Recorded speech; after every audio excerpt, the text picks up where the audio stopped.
Andrew, one piece that really stood out to me was, all the discussion about the Fed and Congress at the time in the 1920s through the early 30s.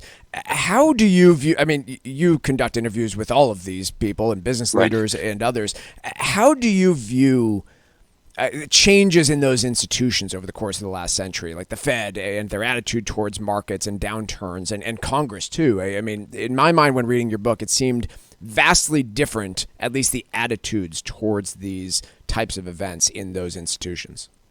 Well, I think there's so many similarities and so many differences. One of the similarities is actually that, famously there was a senator named Carter Glass who ultimately puts his name on a bill called the Glass-Steagall Bill, Right. which breaks up the banks in 1933, quite famously.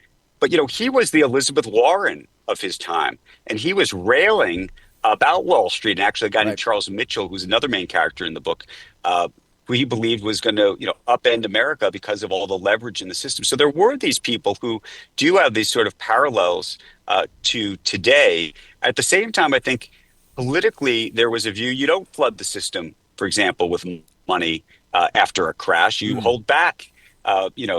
You raise taxes. You do all sorts of, you get into an austerity period. But the lesson, and by the way, we saw that lesson actually get learned in 2008 by Right. Ben Bernanke, who had written his thesis, his PhD thesis at Princeton on the Great Depression. So he saw this firsthand in terms of just, the mistakes are, unfortunately, oftentimes when there is a crisis, you have to reward the arsonists. I mean, it's sort of a hard pill to swallow.